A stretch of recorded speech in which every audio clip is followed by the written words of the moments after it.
시작됐네. 우리 주님의 능력이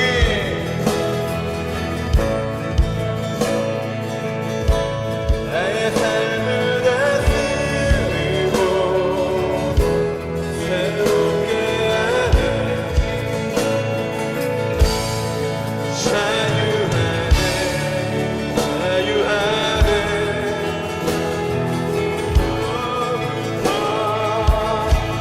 나의 삶은 변하고 선포합시다.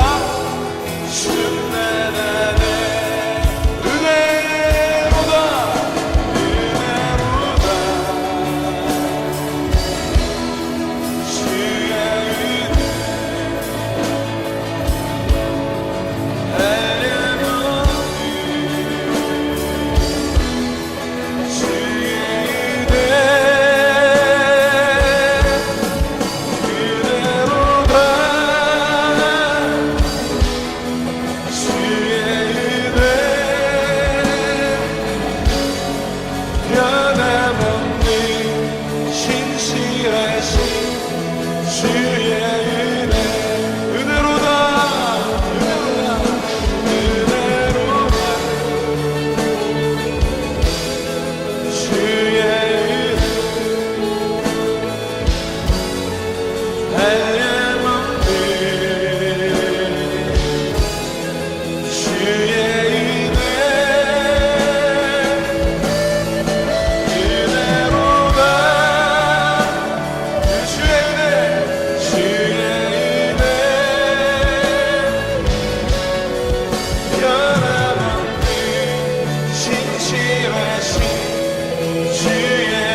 고백하실 때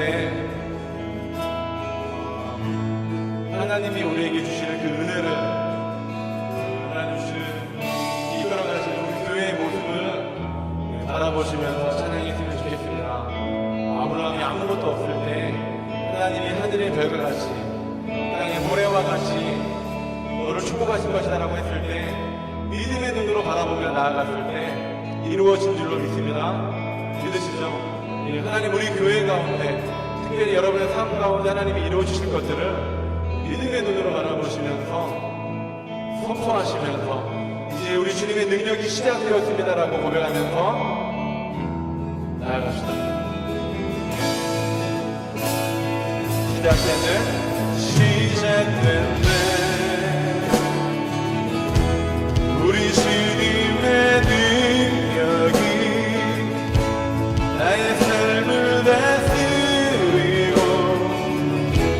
새롭게 하네. 이제 우리는 자유하네, 자유하네. 죄와 사망으로부터 나의 삶은 변하고 나 충만하네. 우리 선포합시다.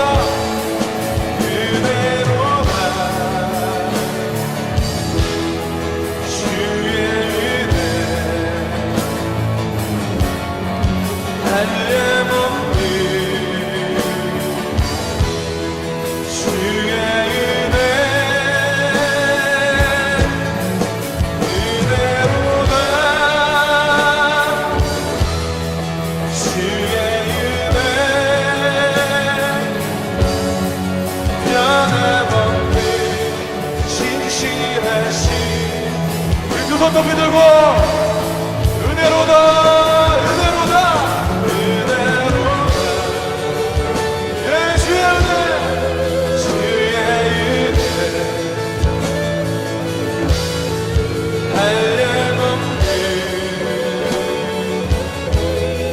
주의 은혜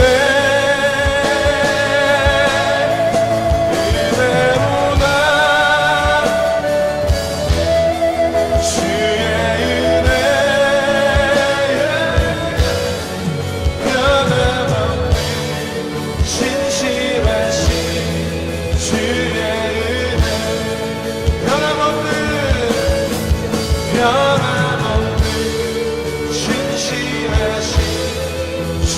은혜 마지막으로 변함없는 신실하신 주의 은혜. 할렐루야. 우리 하나님께 영광의 박수 올립니다.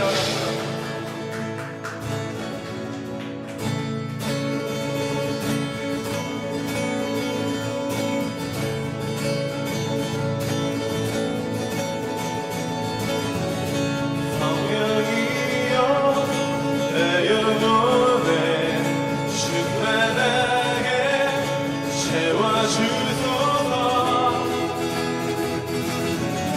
채워주소서.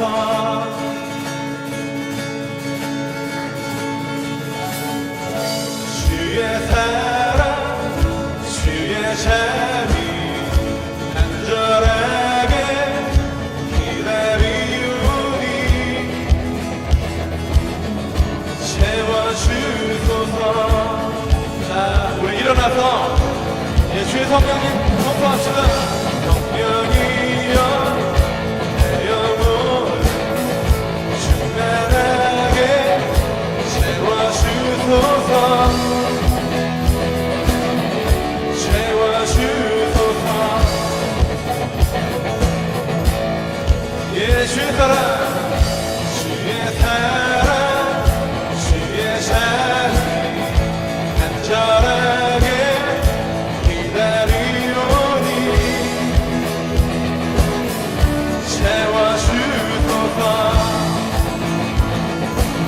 예, 크신 자비로 크신 자비로 내 죄를 씻으소서. 순전하신 주의 사랑을 새롭게 간절히 원해 주님께 하시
우리의 영원한 생명이 되십니다. 우리 구원의 반석이십니다. 고백합시다.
주도 무사히 보내고 하나님 전에 모이게 하신 감사합니다. 주님, 오늘은 우리가 예수님을 기다리는 두 번째 대강절 주일로 보냅니다. 저희가 대강절의 의미를 새기며 준비하며 나아갈 수 있도록 해주세요. 오늘 참석하지 못한 형제 자매들이 있습니다. 그들이 어디에 있던지 그들의 발걸음과 함께하여 주세요. 한 주 내내 많이 추워서 아픈 사람들이 있습니다. 그들의 아픈 곳들 만져주셔서 그들이 아프지 않도록 하여 주세요. 힘들어하는 영혼들이 있습니다. 그들이 어떤 일에 힘들어하는지 우리는 헤아릴 수 없는 부분들이 있지만 주님, 주님께서 그들의 마음을 만져주실 거라 믿습니다. 그들이 그 힘들어하는 일들을 헤쳐나갈 수 있도록 해주세요. 우리의 행동 하나하나, 말 한마디에서도 하나님의 자녀임을 나타낼 수 있도록 해주세요. 세상과 타협하는 우리가 아닌 세상을 향해 한 걸음씩 나아갈 수 있는 우리가 되기 원합니다. 말씀 전하실 목사님을 위해 기도합니다. 그 말씀 하나하나 듣는 우리의 귀에도 귀를 열어주시고 입을 열어주실 거라 믿습니다. 우리가 하나님을 체험할 수 있고 작은 것에서부터 변화되어지는 우리가 바로 세상에 전할 수 있는 증거자가 될 수 있도록 해주세요. 매주 말씀을 붙잡고 살아갈 수 있는 우리가 되기를 예수님의 이름으로 기도합니다. 아멘.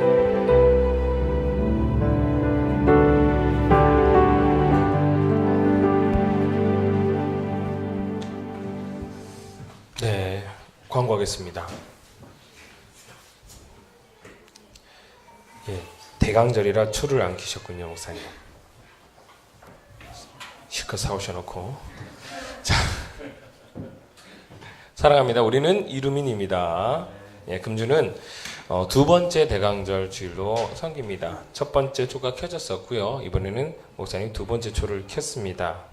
원래 기도할 때 켜져 있었어야 되는데 다음에는 세 번째 초가 켜질 때는 찬양하기 전에 먼저 켜놓도록 하겠습니다. 두 번째 광고입니다. 금요 심야 예배. 자, 이번 주 정말 좋았습니다. 그죠? 항상 좋을 것 같습니다. 그리고 여러분들은 이곳에서 새벽 기도를 해본 적이 한 번도 없으시겠지만 지금 현재 새벽 기도가 이 재단 내에서 좀 드려지고 있습니다. 물론 목사님과 전도사님 두 분이서 하고 있지만 거리가 멀고 또 이곳에 새벽에 오기가 어려우신 분들은 자기 각 처소에서 새벽을 깨우실 분들은 일어나셔서 같은 시간을 공유했으면 좋겠습니다. 저도 노력하도록 하겠습니다.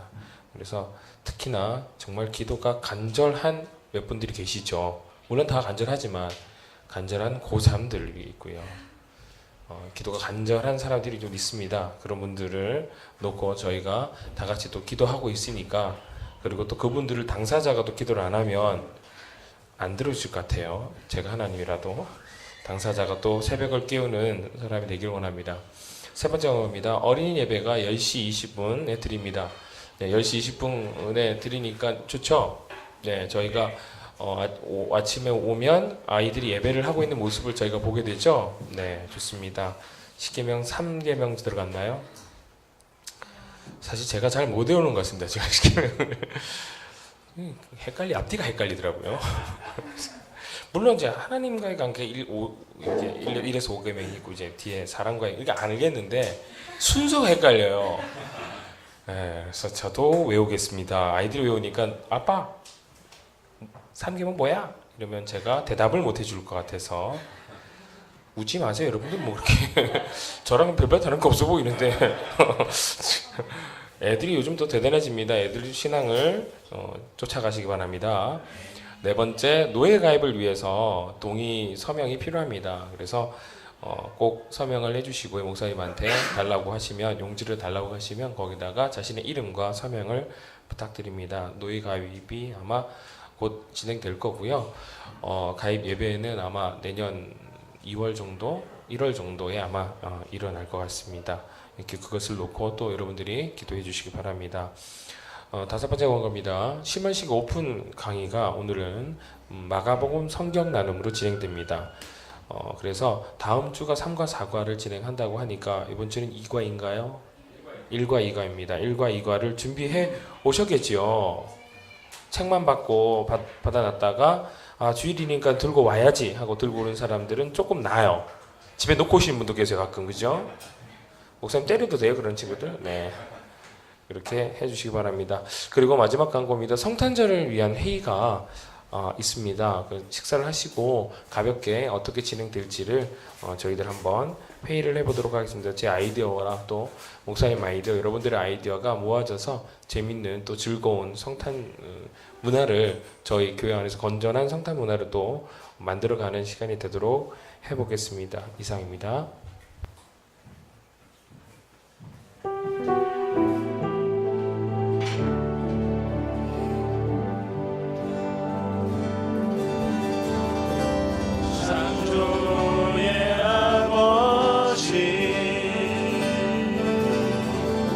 그 섭리 보이사 택하신 세대 일으키어 이 땅을 고치소서. 주의 크신 능력 만물이 사모하니 성령의 기름 부어주사 이 시간 임하소서. 주 영광 여기 임하사 열방 향해 금이 비추소서. 주의 얼굴 구할 때 주의 향기 머무소서. 주 영광 여기 임하사 주 영광 여기 임하사 열방 향해 금이 비추소서. 주의 얼굴 구할 때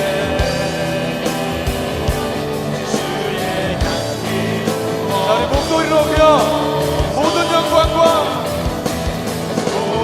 영광과 존귀와 능력 주님 받으소서.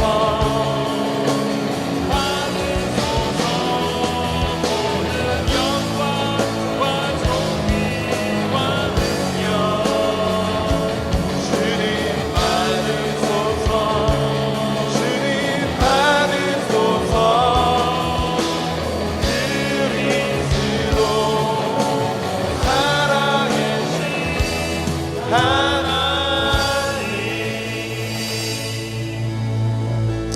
아버지 하나님 감사합니다. 우리들의 삶 가운데 늘 새로운 창조를 이루어 주시는 여호와 하나님, 오늘 주님의 목전 위에 우리가 온전히 나아갑니다. 오늘 주님을 바라보기를 소원하고 갈망하는 우리 한 사람 한 사람 예배자로 섰사오니 하나님 이 모든 사람들을 흠양하여 주시옵고 기쁨으로 받아주시사 모든 한 사람 한 사람의 인생이 아벨처럼 드려줄 수 있는, 아벨처럼 믿음으로 나아갈 수 있는 그러한 견고한 신앙인이 될 수 있도록 은혜 내려 주시옵소서. 특별하게 주님 앞에 나아올 때에 예물 드립니다. 이 예물 하나님께서 기뻐 받아 주시옵고 특히 사랑하는 자들이 드린 예물이오니 하나님 그의 인생 가운데 그의 손길 가운데 복의 복을 더하여 주시옵고 매일매일의 삶 속에 하나님이 함께 하시고 역사하시는 그 놀라운 증거들이 우리들의 눈 가운데 목도되어질 수 있도록 은혜 내려 주시옵소서. 지금 말씀을 듣습니다. 주님의 말씀에 청정할 수 있도록 우리의 귀를 열어 주시옵고 깨달을 수 있는 마음 갖게 하여 주시오며 또한 하나님의 말씀을 온전히 바라볼 수 있는 고든 눈을 갖게 하여 주시사 상한 눈이 아닌 정직한 눈, 바른 눈으로 이 땅 가운데 온전한 삶을 살아갈 수 있도록 은혜 내려 주시옵소서. 말씀이 내 어두운 삶의 길 가운데에 등불이 되어지기를 간절히 소원합니다. 내 발에 등불이 되어 주시사 한 걸음 한 걸음 나아가는 모든 길들이 주님의 인도하심의 길이 되게 하여 주시옵고 새로운 터널을 향하여 나아갈 수 있는 여정이 되게 하여 주시옵소서. 감사드리며 예수님의 이름으로 기도하옵나이다. 아멘.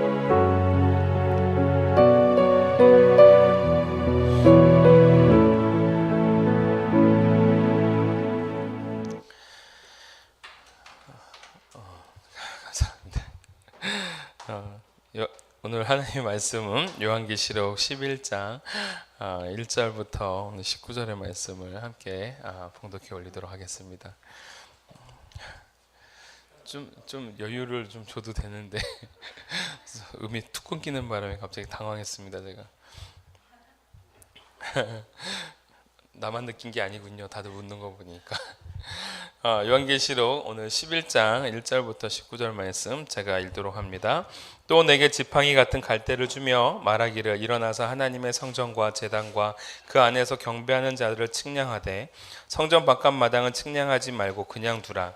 이것은 이방인에게 주었은즉 그들이 거룩한 성을 42달 동안 짓밟으리라. 내가 나의 두 증인에게 권세를 주리니 그들이 굵은 베옷을 입고 1260일을 예언하리라.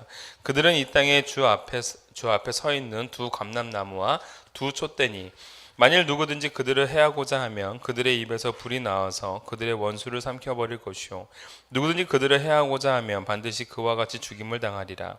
그들이 권능을 가지고 하늘을 닫아 그 예언을 하는 날 동안 비가 오지 못하게 하고 또 권능을 가지고 물을 피로 변하게 하고 아무 때든지 원하는 대로 여러 가지 재앙으로 땅을 치리로다.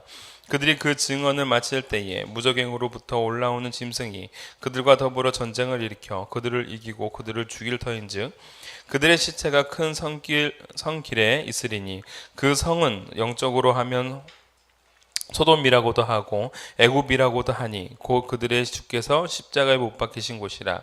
백성들과 족속과 방언과 나라 중에서 사람들이 그 시체를 사흘 반 동안 보며 무덤에 장사하지 못하게 하리로다. 이 두 선지자가 땅에 사는 자들을 괴롭게 한 고로 땅에 사는 자들이 그들의 죽음을 즐거워하고 기뻐하여 서로 예물을 보내리라 하더라. 3일 반 후에 하나님께로부터 생기가 그들 속에 들어가매 그들이 발로 일어서니 구경하는 자들이 크게 두려워하더라. 하늘로부터 큰 음성이 있어 이리로 올라오라 함을 그들이 듣고 구름을 타고 하늘로 올라가니 그들의 원수들도 구경하더라. 그때 큰 지진이 나서 성 10분의 1이 무너지고 지진에 죽은 사람이 7천이라. 그 남은 자들이 두려워하여 영광을 하늘의 하나님께 돌리더라. 둘째 화는 지나갔으나 보라 셋째 화가 속히 이르는도다.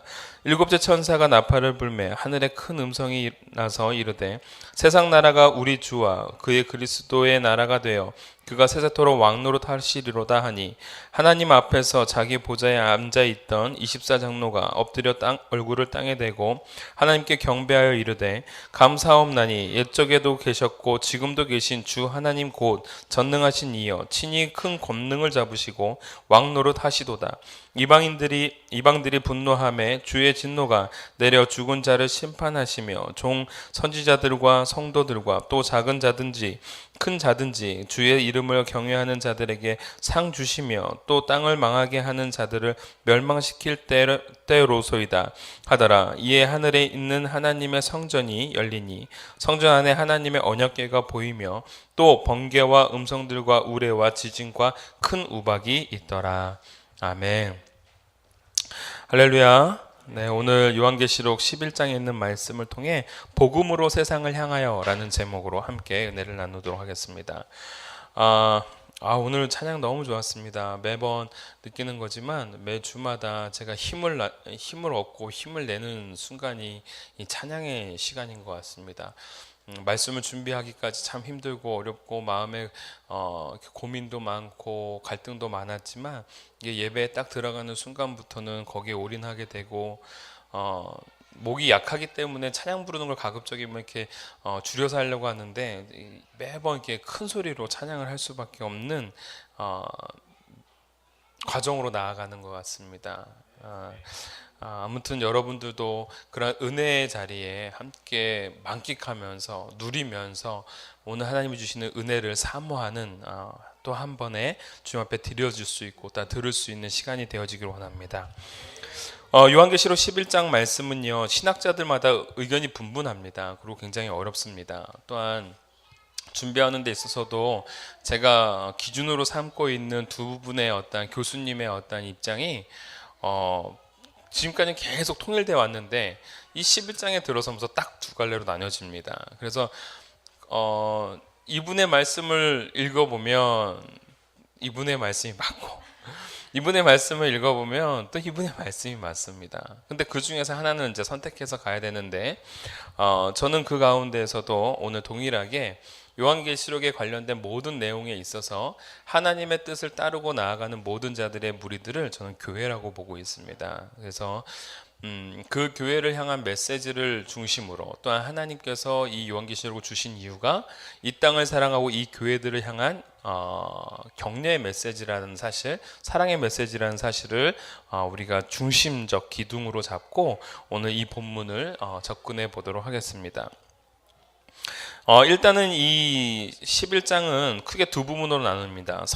성전을 측량하는 1절과 2절, 그리고 나머지 3절부터 나머지 하반절 19절까지입니다. 이 두 부분으로 나눠지고 있는데 이 두 부분에 있어서 특히 1절과 2절에 있는 성전을 측량하고 있는 그 부분에 대해서 네 가지 해석이 나옵니다.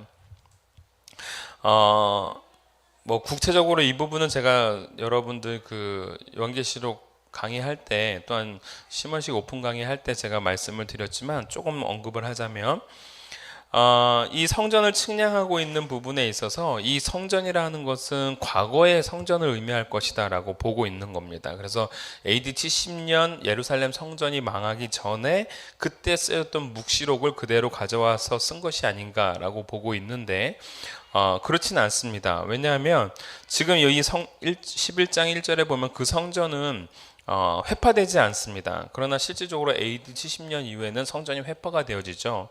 즉 다시 말하자면 예언이 깨져버리게 되는 겁니다. 그래서 첫 번째 의견은 수용되어지지가 않습니다. 두 번째는 세대주의적 해석이 있는데 여기서 나오고 있는 이 성전을 유대의 어떠한 회복으로 보고 있습니다. 그러면서 그 적그리스도의 무리와 싸우고 있는 그러한 전쟁에 대한 묘사로 오늘 1절과 2절을 접근하기도 하고, 또는 어떠한 분은 이 1절과 2절이 철저하게 유대 국민, 즉 이스라엘 사람들을 향한 보호와 그들을 향한 구원의 메시지라고 보는 경향이 있습니다.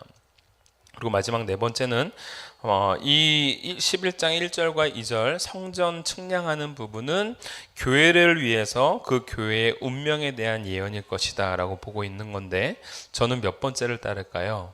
네 번째를 따르고 있습니다. 교회가 외적으로 박해와 순교를 당하고 있는 동안 하나님이 그 백성을 보호하시겠다라는 것이 11장 1절에 있는 말씀이고요. 그럼에도 불구하고 11장 2절에 보면 어느 정도의 허용되어지는 고난들이 등장을 합니다. 즉 성전 밖 마당에 있어서는 측량하지 않죠. 측량하지 않는다라는 것은 그것이 결국은 자기 수중 안에 들어오지 못하고 고난 가운데 내버려 둔다라는 말씀인 겁니다. 이렇게 봤을 때 오늘 우리가 이 11장에 등장하고 있는 몇 가지 궁금한 것들을 좀 살펴볼 텐데요. 아까 전에 마당이라는 것, 2절에 등장하고 있는 마당, 이 마당은 보통 성막을 공부하게 되면 이방인들의 뜰을 의미합니다. 근데 이 이방인의 뜰을 보고 있지만 단순하게 이방인의 뜰이 아니라 오늘 여기서는 고난의 장으로 보는 것이 맞습니다. 이해가 되시죠? 그래서 고난의 장 가운데서 많은 사람들이 측량받지 못하고 있는, 즉 안으로 들어오지 못하는 그들을 향하여서 많은 고난과 어려움이 닥치고 있다는 것을 보여주고 있는 것이고, 42달 2절에 보시면 42달이 나오죠. 42달 동안 짓밟으리라 라고 되어 있습니다. 이때가 바로 무슨 시간이다? 악이 득세하는 시대, 즉 고난이 임하는 시기를 이렇게 표현하고 있습니다. 42달이라는 것이 여러분들 제가 지난번에도 숫자에 대한 의미를 말씀을 드렸지만 민수기서에 보면은 이스라엘 백성들이 광야의 여정을 걷는 동안에 총 몇 번의 장막을 치고 걷고를 반복을 하냐면 42번을 반복을 합니다. 이제 민수기 그것이 33장에 등장을 하는데요. 그걸 통해서 우리가 무엇을 볼 수 있냐면 이 상황이 고난의 상황, 고통의 상황이다라는 것을 표현해주고 있고, 또 한 가지 여러분들 광야에 머물렀던 시간은 우리가 보통 일반적으로 40년이라고 하지만 실제적인 숫자로는 우리가 42년이라고 보고 있습니다. 그래서 3년 반이죠. 그리고 다니엘서 7장에서도 보면은 한때 두때 반때 이렇게 나와서 3년 반의 시간이 고난의 시간 또는 심판의 시간으로 묘사되어지고 있습니다. 3절에 보면 그와는 다르게 1260일이 등장을 하죠. 자, 한때 두때 반때 1년 2년 반, 즉 3년 반은 달로 따지면 몇 달이요? 42달. 일로 따지면 1260일. 다 똑같은 숫자입니다. 그런데 3절에 보면 1260일 동안은 뭐 하고 있어요? 예언을 하고 있다라는 겁니다. 42달 동안은 고통의 시간에 머물고 있는데 1260일 똑같은 그 시간 동안에는 또 한 번 무엇이 일어나고 있는 거예요? 예언이 일어나고 있는 거예요. 참 아이러니합니다. 왜 똑같은 시간을 이렇게 다르게 묘사하는가? 거기서 바로 하나님의 어떠한 분명한 의도와 사랑이 있는 거죠. 고난의 시간, 고통의 시간은 늘 짧게 묘사가 됩니다. 한때, 두때, 반때, 3년 반 또는 42달. 그러나 하나님의 영원하고 아름다운 메시지가 전하는 그 시간은 1260이라는 숫자로 더욱더 많은 숫자를 할애하면서 그들을 기다리고 있다는 겁니다. 그래서 심판과 사랑은 동시에 일어나고 있음을 우리는 발견해 볼 수가 있습니다. 3절에 보면 두 증인이 등장합니다. 이 부분도 의견이 분분합니다. 어떠한 사람들은 이 부분에 어떠한 신학자들은 모세와 엘리야가 다시 등장할 것이다, 이렇게 보고 있습니다. 그러나 우리가 성경을 통해서 이미 알다시피 엘리야의 역할들을 감당하고 있는 사람이 이미 마가복음에서도 보고 마태복음에서도 보았듯이 세례 요한이 그 역할들을 감당하고 있음을 우리는 알고 있습니다. 그리고 모세와 같은 역할을 하고 있는 분은 히브리서를 통해서 봤을 때 모세보다도 더 뛰어나신 누구? 예수 그리스도를 이미 등장하고 있죠. 그래서 두 증인에 대한 부분도 의견이 이렇게 서로 다릅니다. 어떠한 신학자들은 우리가 알지 못하는 실제적인 인물 두 사람일 것이다 라고 보고 있습니다. 그렇기 때문에 이 부분은 사실 조금 누군지를 명확하게 알 수가 없는 겁니다. 근데 이 어떠한 개인일 것이다라고 하는 부분이 많은 신학자들에게 사실은 많이 이렇게 뭐라 그러나 설득력을 갖고 있습니다. 왜냐하면 이거와 반대되는 내용들이 죄송합니다. 그 부분은 생략하고 이 많은 사람들이 그 부분을 인정할 수밖에 없는 게 이 본문을 가만히 살펴보면 이 두 증인들이 실질적으로 하고 있는 행위들이나 핍박당하고 있는 것들이나 이것이 복수를 향한 어떠한 내용들이 아니라 이 두 개인을 향한 내용들입니다. 그리고 그렇게 또 묘사가 되어 있고요. 그러다 보니까 신학자들은 어떠한 두 사람일 것이다, 또는 세대주의자들은 또 이렇게 얘기를 합니다. 분명히 하나님께서 성경 가운데 사람들은 다 죽는다 말씀하셨는데 성경 가운데 죽음을 경험하지 않은 두 사람이 등장을 하죠. 누구와 누가 등장합니까? 엘리야와 예수님 말고 에녹 두 사람이 등장합니다. 두 사람 공통점인 게 뭐예요? 중간에 하늘로 불림당했다라는 겁니다. 그래서 세례주의자들은 이 부분에 대해서 그 두 사람이 바로 이 땅에 다시 오게 될 두 증인이 될 것이다. 그래서 죽음을 경험하고 부활한 인생으로 다시 올라가게 된다. 그렇기 때문에 성경은 모든 사람이 죽음을 경험한다라는 것, 모든 사람은 죽는다라는 그 진리를 완성시킬 것이다 라고 보고도 있습니다. 물론 일리 있고 어느 정도 설득력 있는 얘기이긴 하지만 저는 이 부분을 동의하지는 않습니다.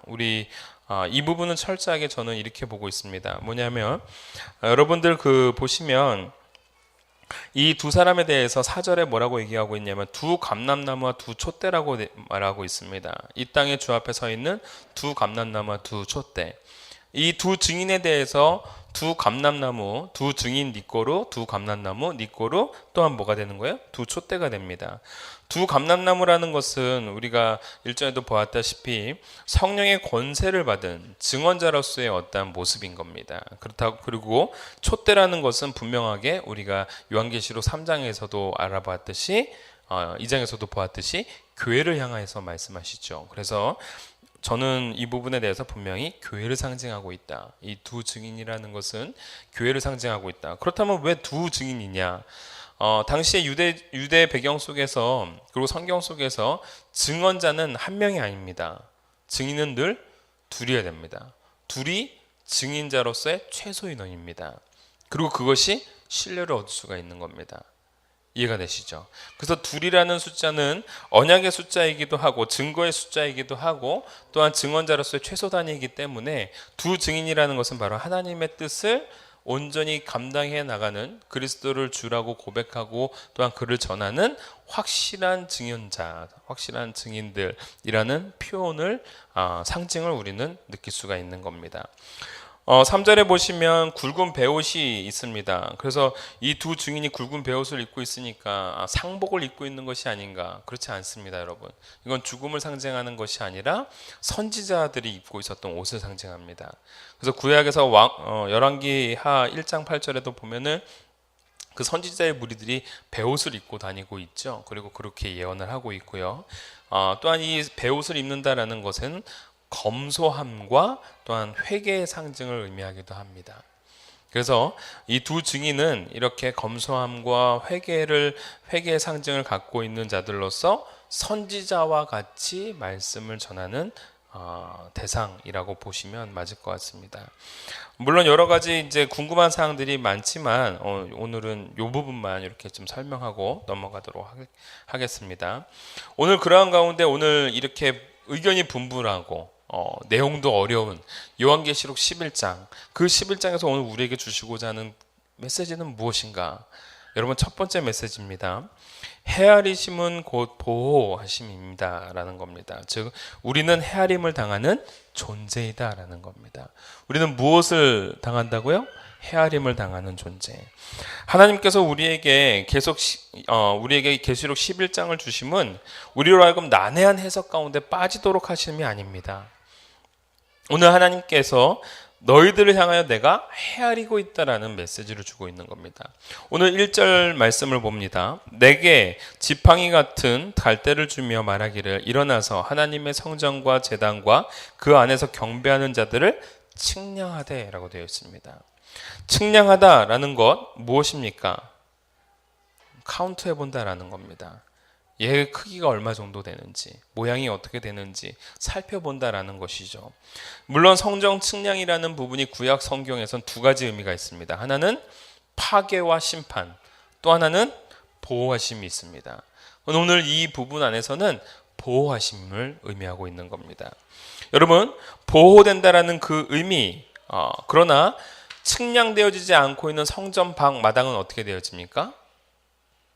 고난의 장소로 바뀌어진다라는 것이죠. 여러분, 측량한다라는 것, 그것은 하나님이 일일이 우리를 살펴보신다라는 겁니다.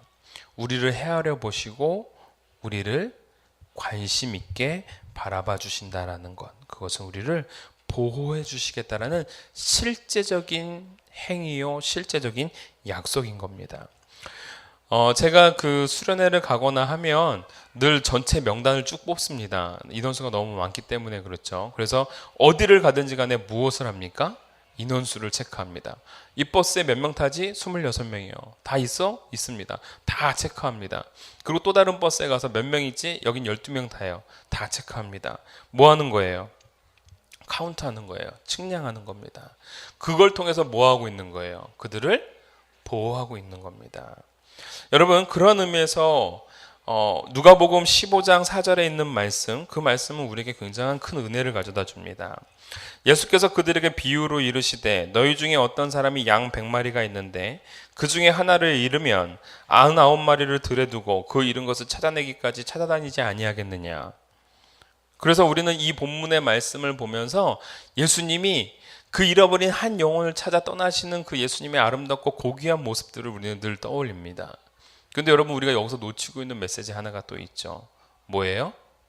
예수님은 잃은 양 한 마리에만 관심을 두는 게 아니다라는 겁니다.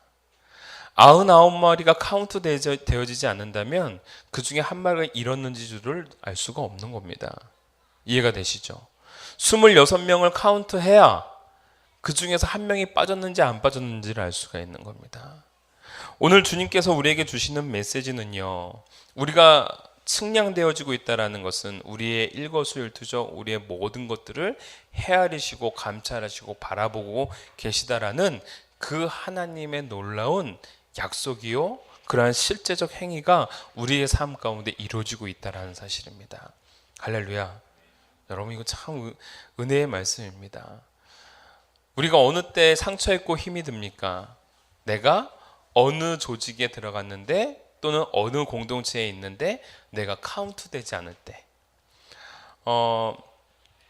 제가 고등부 사역을 하고 또 청소년 사역을 할 때에 많이 들었던 얘기 중에 하나가 자기 명단이 그 중등부에서 고등부로 올라갔는데 명단에서 빠져가지고 자기가 상처받고 교회 안 나간다는 애들이 있었습니다. 참 어이없죠. 명단 빠질 수도 있는 건데. 근데 또 한편으로는 그것이 굉장히 심각한 문제입니다. 나의 존재를 모르고 있다라는 것이 되는 거거든요. 여러분, 카운트 된다라는 것, 내가 헤아림을 당할 수 있다라는 것, 그것은 바로 보호입니다. 오늘 하나님께서는 우리 교회를 향하여, 그리고 동탄 이룸인들을 향하여 내가 너희들을 보호하고 있고 케어하고 있고 카운트하고 있다라는 것, 헤아리고 계시다라는 것 믿으시기를 바랍니다. 내가 헤아림을 당할 수 있기에, 내가 그 가운데 카운트 되어져 있기 때문에 나의 아픔이나 나의 유실을, 또한 나의 방황을, 또한 나의 탈선을 주님은 아신다라는 겁니다. 사랑하는 성도 여러분, 오늘 저와 여러분들이 그 99마리 양 가운데 모여있는 한 사람이 되어지기를 원합니다. 예수님을 시험하지는 마십시오. 이른 양이 될 필요는 없습니다. 99마리가 되어져서 주님의 은혜와 울타리 안에 머물 수 있는 저와 여러분이 되어지기를 주님의 이름으로 축원합니다. 두 번째로 오늘 우리에게 주시고자 하는 메시지는 보호 속에는 고난도 포함된다라는 겁니다. 보호라는 그 명맥 속에는 단순하게 완전한 세이프, 완전한 안전을 말하는 것은 아닙니다.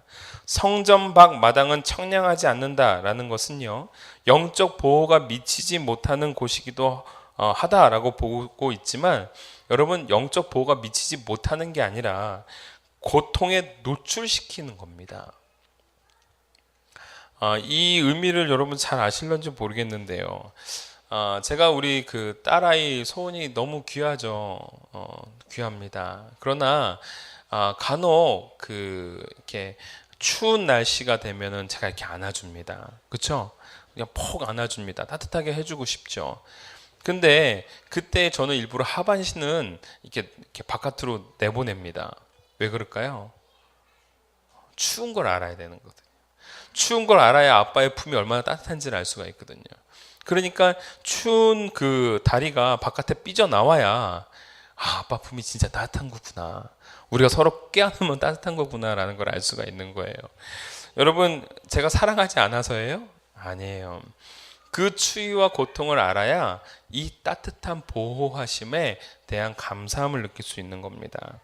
여러분, 이것이 어떻게 보면은 우리에게 있어서 고통에 노출시키는 하나님, 왜 그렇게 하실까라고 생각되어질지 모르나, 여러분, 사실은 하나님 그것이 바로 우리로 하여금 온전하게 깨닫고 온전하게 자라게 하시기 위한 과정이다라는 사실입니다. 성경 어느 부분에서도 형통을 말할 때에 일사천리, 그리고 모든 부분이 안전되어지고 잘 되는 걸 형통이라고 말하지 않습니다. 알고 계시죠, 여러분? 분명히 아브라함에게 있어서도 내가 하늘의 별과 같이, 아까 전사님이 말씀하신 것처럼 바다의 모래처럼 너의 자손을 많게 해주겠다 약속하셨지만, 결국 아브라함에게 주신 자식은 하늘의 별도 아니고 땅의 바다도 아니고 딱 한 명 이삭 하나 주었다라는 겁니다. 그 이삭을 통해서 뭘 보는 거예요? 수많은 별을 보는 거고 수많은 모래를 보는 겁니다. 그게 믿음인 겁니다. 그 과정을 경험하고 나아가는 것이 성숙한 신앙인으로서 나아갈 수 있고 성장해 나갈 수 있는 길이다라는 겁니다. 하나님께서는 우리에게 모든 걸 주시지 않습니다. 하물며 제가 제일 좋아하는 요셉의 이야기를 보았을 때에도 창세기 37장에 하나님께서 요셉과 함께함으로 그가 형통했다라는 단어가 무려 5번이나 등장을 합니다. 근데 그 형통이라는 단어가 등장할 때 배경이 무엇이냐면, 요셉이 그 형들로부터 노예로 팔려나갈 때 하나님이 그와 함께 하심에 그가 형통하였더라. 그가 보디발의 아내 집에 들어가서 노예로 생활할 때에 그와 하나님이 함께 하심에 그가 형통하였더라. 그가 강간이라는 강간 미수범이라는 그 죄명을 쓰고 감옥에 갇혔을 때, 그때 하나님이 뭐라고 표현하고 있습니까? 그와 함께 하심에 그가 형통하였더라. 그 죄수의 굴 속에서 언제 죽을지 모를 때에 자신에게 맡겨진 일들을 감당하면서 하나님이 그와 함께 하심에 그가 형통하였더라. 여러분, 우리가 봤을 때 그 형통은 형통이 아닙니다. 그거는 실패요, 패망이죠. 그러나 하나님이 말씀하시는 형통은 늘 상황을 극복하는 형통입니다.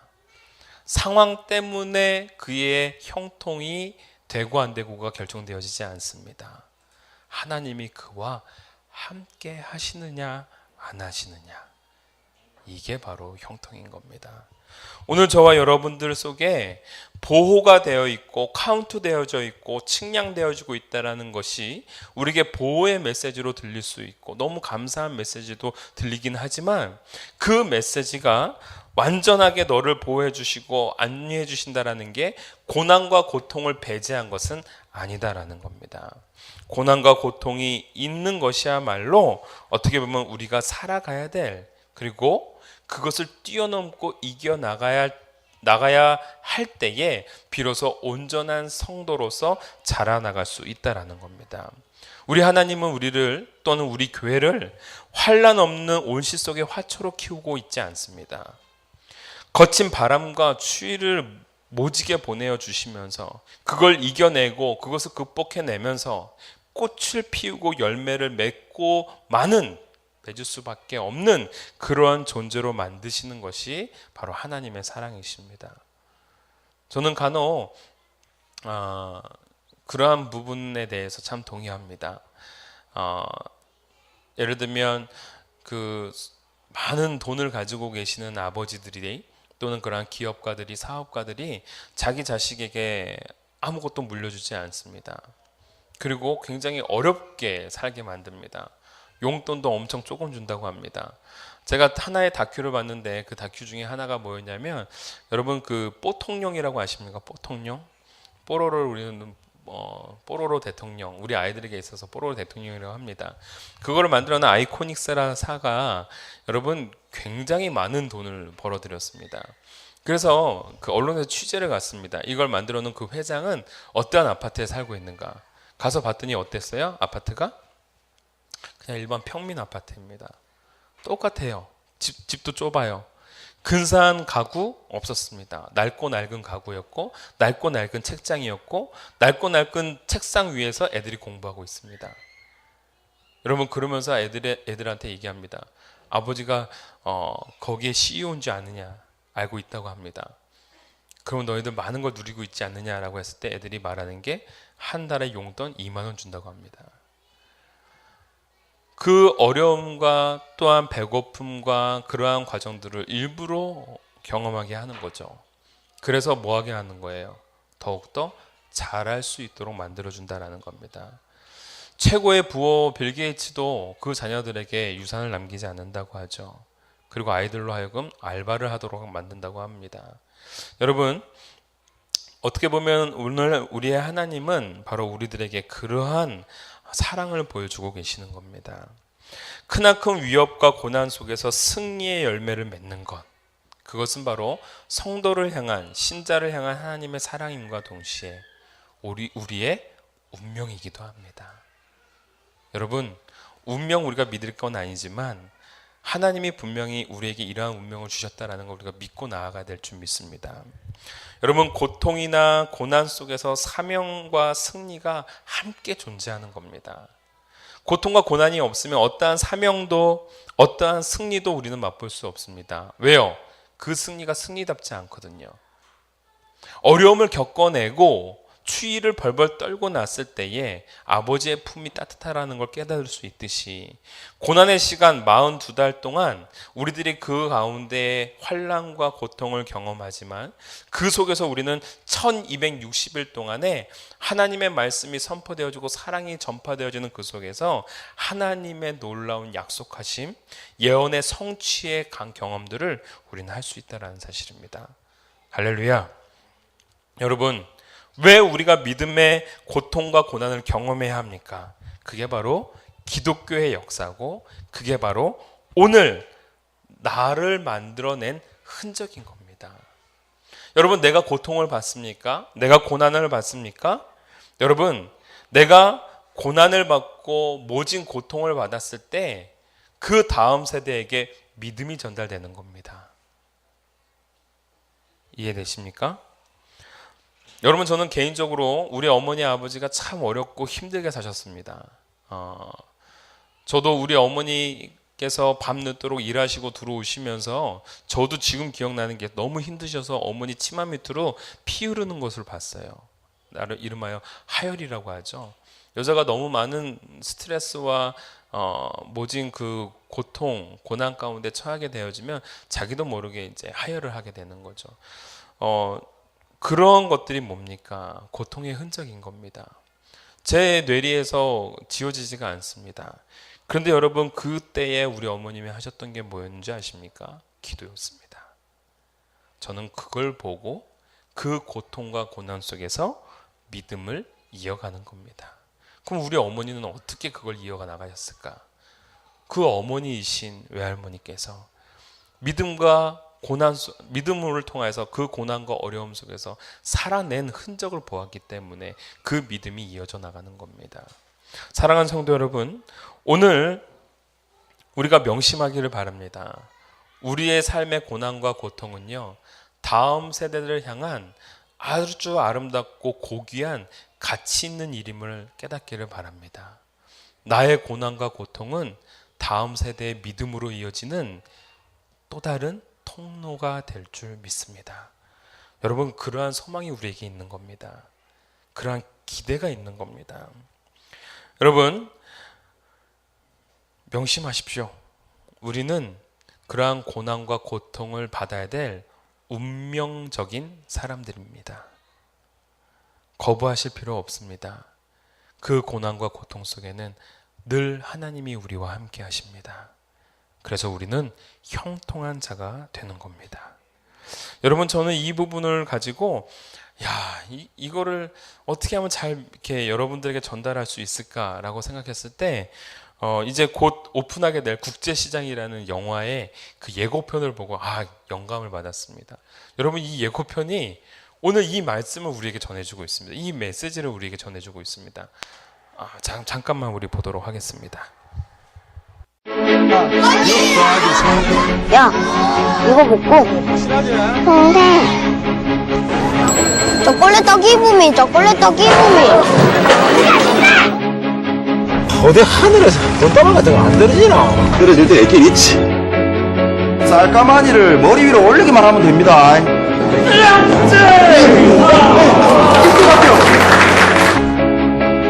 우째 친구를 이런 전쟁자에 데리고 생각다 하시고. 하는 게 뭐가 있노? 다 돈 벌자고 하는 짓인데.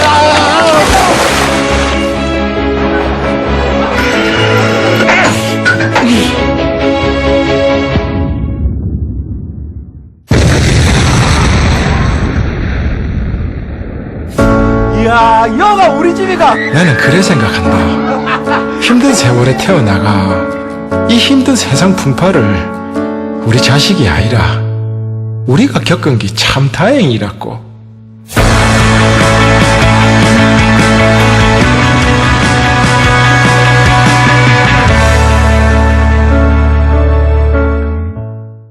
이해되시죠? 난 참 다행이라 생각한다. 이 모진 고난과 고통을 우리 자식이 아니라 내가 겪는 게 다행이라고. 여러분, 오늘 하나님의 말씀 속에는 바로 그러한 역사가 있는 겁니다. 나에게 다가온 시련과 고통과 아픔은 다음 세대의 믿음으로 이어져 나가는 통로요, 또한 그러한 영광스러운 열매의 과정이 될 줄 믿습니다. 오늘의 고통이 나의 숨통을 조여옵니다. 그러나 여러분, 기대하길 바랍니다. 그 열매는 영광스러운 다음 자손을 향한 믿음의 과정으로, 모든 일들이 잘 되는 형통이 아니라 하나님이 나와 함께하고 계시고 내 자녀와 함께하고 계시고 또한 많은 사람들과 함께 하시는 놀라운 역사가 일어나게 되어지는 과정임을 꼭 믿으시길 바랍니다. 안 되는 일들이 있습니다. 안 풀리는 삶이 있습니다. 끊임없는 고통과 눈물 속에서 하나님이 하실 때에 우리는 그것을 형통이라고 말할 수 있습니다. 사랑하는 성도 여러분, 오늘 우리가 이 말씀을 통해서 다시 한번 힘을 얻고 오늘 요한계시록 11장에 있는 말씀이 오늘 결국은 우리에게 이러한 메시지를 줍니다. 마지막 결론입니다. 두 증인은 바로 우리가 되어야 한다라는 사실입니다. 그 두 증인은 바로 우리입니다. 이 일에는 분명한 능력이 따를 수밖에 없습니다. 그리고 아무나 경험하는 것이 아닙니다. 그러나 그 일들을 경험해 나갈 때에 내 힘과 내 지혜가 아니라 성령님이 나와 함께 하심으로 말미암아 그 고통과 역경과 아픔들을 이겨내게 되는 능력이 발휘될 줄 믿습니다. 이런 말이 있습니다. 여자들이 참 좋아하는 말이죠. 세상을 지배하는 건 남자이다. 그러나 그 남자를 지배하는 건 여자이다. 여자들이 굉장히 좋아하는 메시지죠. 여러분, 이 얘기는 능력의 강약에 있는 것이 아닙니다. 여자가 능력이 더 강하다? 여기에 있는 것이 아닙니다. 능력의 포용에 있다라는 사실입니다. 여자가 남자를 품어내면 그것은 내 능력이 되는 겁니다. 아멘이죠. 남자가 세상을 지배하는 건 그 남자의 가슴에 세상이 들어왔기 때문에 그런 겁니다. 사랑하는 성도 여러분, 오늘 저와 여러분들이 어떠한 삶을 살아야 되겠습니까? 그 고통과 고난의 현장 속에서 낙심하고 좌절하는 것이 아니라 그걸 포용함으로 말미암아 그 고통과 고난마저도 믿음의 꽃으로 발휘되어질, 또한 믿음의 열매로 만들어 나가는 자양분이 되어지기를 주님의 이름으로 축원합니다. 할렐루야. 오늘 바로 우리에게 그러한 약속을 주십니다. 두 증인이 실패한 것처럼 보입니다. 오늘 말씀을 보시면 두 증인이 죽습니다. 망한 것처럼 보입니다. 끝난 것처럼 보입니다. 그러나 우리가 분명히 알 수 있는 건 하나님은 세상이 알 수 없는 방법으로 역전시켜 나갈 줄 믿습니다. 다시 부활할 줄 누가 알았겠습니까? 오히려 그 두 증인이 죽음으로 말미암아 세상은 기뻐했는데 나중에 그 두 증인이 부활함으로 말미암아 그를 두려워하는 놀라운 역사가 일어납니다. 사랑하는 성도 여러분, 오늘 세상은 우리로 하여금 죽일 만큼, 우리를 미워하는 만큼 우리가 쓰러지기를 바랍니다. 그러나 여러분, 우리가 쓰러졌다고 해서 실패한 것이 아닙니다. 낙심하고 좌절했다고 해서 우리가 끝난 것이 아닙니다. 재역전시켜 주실 하나님의 손이 요셉과 함께 하였듯이 오늘 이 땅을 살아가고 있는 저와 여러분과 함께 하기를 주님의 이름으로 축원합니다. 우리 함께 결단 찬양하기를 바랍니다.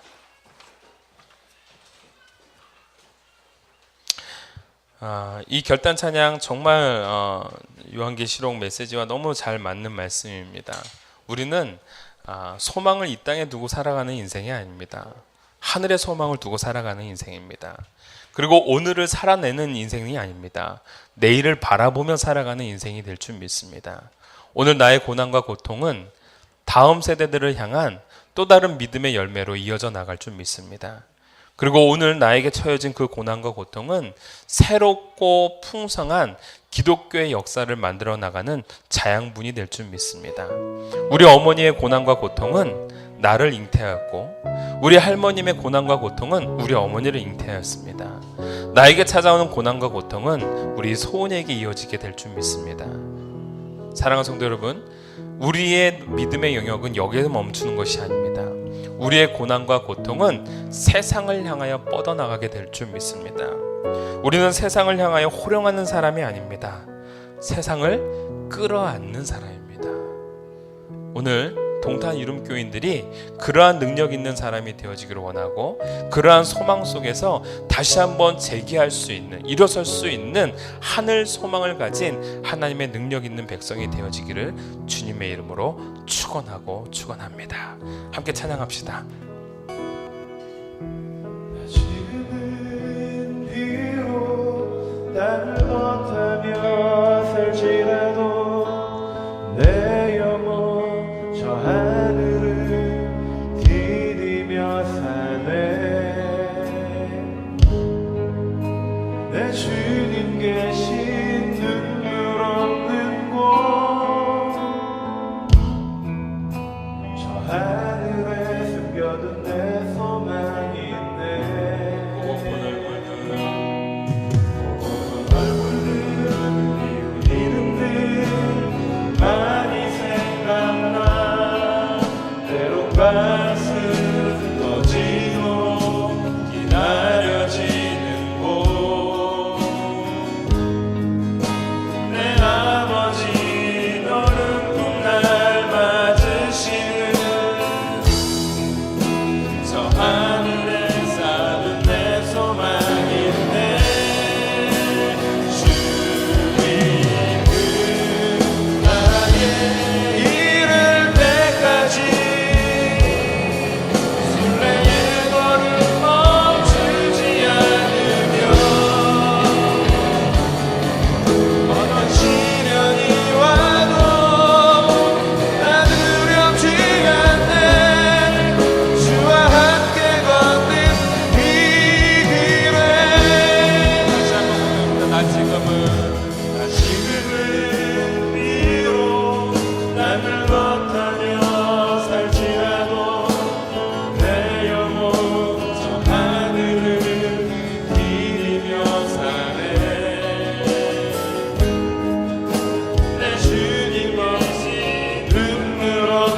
하나님, 오늘 말씀을 통해서 우리에게 더욱더 강한 메시지를 줌을 오늘 깨닫습니다.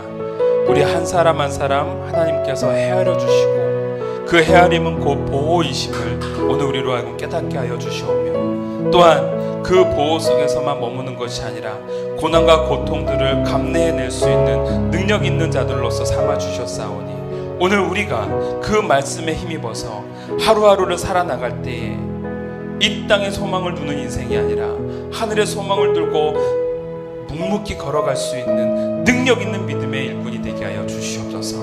내 삶 가운데 하나님이 함께 하심으로 말미암아 어떠한 상황과 역경이 찾아온다 하더라도 실패자의 인생이 아니라 하나님과 동행하는 형통한 자가 될 줄 믿사오니, 그 형통하심이 지금 이 순간 나와 함께하여 주셨고 내 가정과 함께하여 주셨고 내 사업 위에도 일어나게 하여 주시옵소서라고 우리가 다 같이 한번 주여 한번 외치고 기도하며 나가도록 하겠습니다. 주여! 아버지 하나님, 오늘 우리가 이 말씀 하나하나를 통하여서 우리가 깨닫습니다. 우리 한 사람 한 사람을 카운트하여 주시고, 아버지 하나님, 오늘 하나님의 말씀을 통하여 다시 한번 깨닫고 또 한번 힘을 얻고 나아갑니다.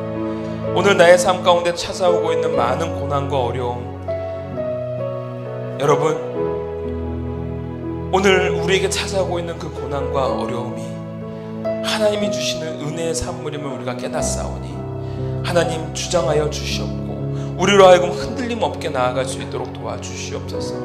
우리를 하나하나 감찰하고 계시고 우리를 하나하나 보호하고 계시고 헤아리고 계심을 오늘 말씀을 통해 깨닫습니다.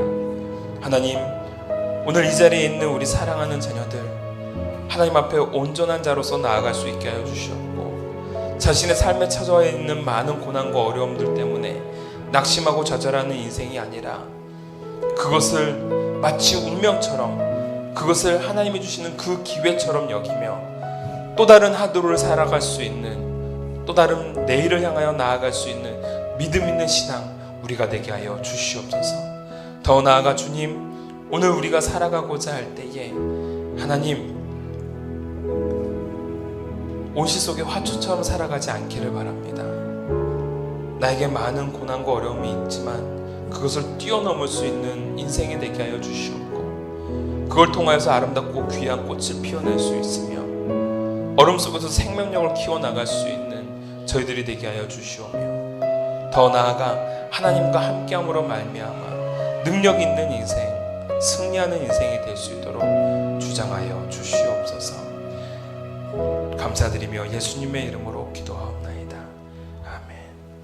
지금은 우리 주 예수 그리스도의 은혜와 극진하신 아버지의 사랑과 성령님의 감화감동 역사하심이 오늘 우리의 인생을 카운트하고 계신다라는 것을 기억하며 살아가기를 소원하는 모든 지체들을 위해, 더불어서 고난과 고통이 찾아오고 있지만 다음 세대들을 향한 믿음의 과정임을, 믿음의 통로임을 또한 기대하고 소망하는 모든 자녀들 위해,